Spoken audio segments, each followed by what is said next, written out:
Dan saya percaya tentang murid dan pembelajaran di kelas sebelum saya mempelajari modul 1.1, yaitu selama ini pembelajaran yang diberikan hanya sebatas transfer ilmu dan peran guru sangat dominan dibandingkan dengan murid. Pembelajaran berpusat pada guru, dan guru dianggap paling tahu segalanya. Guru menuntut murid menguasai materi yang kita ajarkan.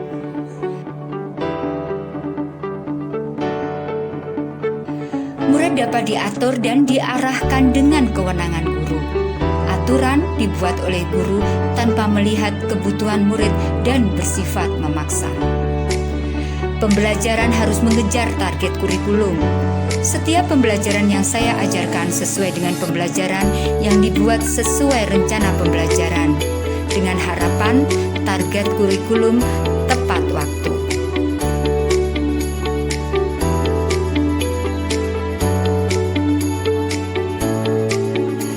Tuntutan nilai harus di atas KKM. Rendahnya nilai yang diperoleh oleh murid saya disebabkan karena mereka tidak mau mengerjakan atau malas mengerjakan. Padahal materi sudah saya berikan dan sangatlah mudah untuk dikerjakan. Namun mereka tidak bisa mengerjakannya. Dan saya beranggapan muridlah yang bersalah.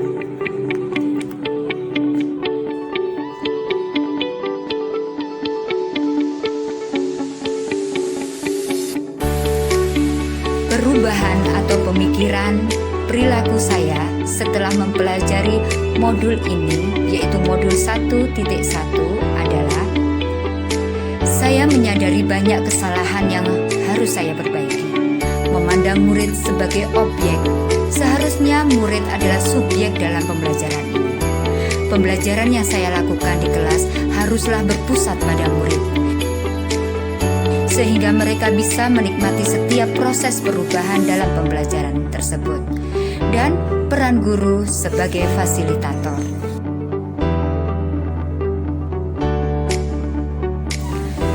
Anak itu unik, anak itu mempunyai kemampuan yang berbeda, anak itu mempunyai latar belakang keluarga yang berbeda pula. Karena itu kita sebagai pendidik harus bisa menempatkan diri, harus bisa mengenal siapa mereka, dan kita harus bisa mengetahui karakter mereka. Dengan memberi rasa empati yang tinggi dan peduli, serta kasih sayang yang tulus, akan memberikan kemudahan dalam proses belajar. Mereka akan percaya pada kita, dan mereka akan merasa nyaman dan merasa senang tanpa ada keraguan di hati mereka untuk belajar. Mereka pun akan menganggap kita sebagai keluarga atau bagian dari keluarga. Anak-anak hadir di sekolah atau di kelas untuk belajar. Karena itu harus kita ciptakan sekolah atau kelas sebagai tempat tinggal mereka, tempat tinggal yang nyaman dan kondusif, dan memberi kesempatan membuat sebuah aturan di dalam tempat tinggal mereka secara bersama-sama berupa kesepakatan, sehingga bisa mereka lakukan tanpa ada paksaan atau pelanggaran. Pembelajaran bukan target kurikulum saja, tetapi pembelajaran yang dilakukan harus memiliki manfaat untuk murid.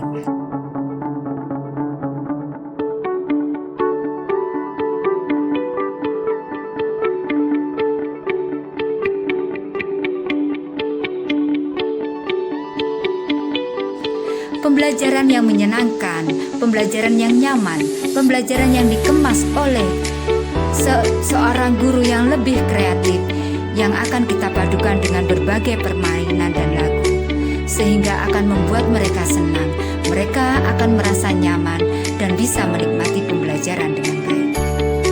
Pembelajaran harus mengikuti perkembangan zaman.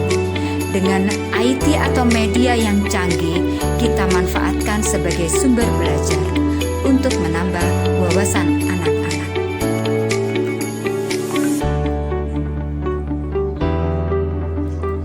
Yang segera akan saya terapkan lebih baik agar kelas saya mencerminkan Ki Hajar Dewantara adalah menciptakan suasana kelas yang nyaman, menyenangkan, dan kondusif.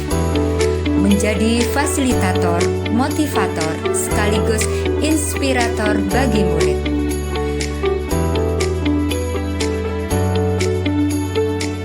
Menerapkan pembelajaran yang berpusat pada murid, di mana murid bebas dalam menentukan cara belajarnya sesuai kemampuannya masing-masing. Mengenal karakter dan bakat murid, serta menanamkan rasa empati, kepedulian, dan kasih sayang yang tulus di antara guru dan murid.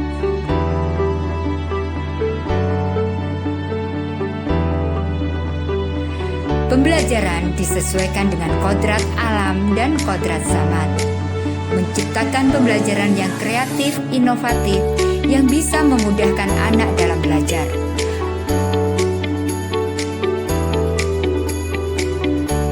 Pembelajaran yang dikemas dalam permainan atau lagu sehingga lebih bermakna dan mengkombinasikan pembelajaran dengan memanfaatkan teknologi sesuai perkembangan zaman.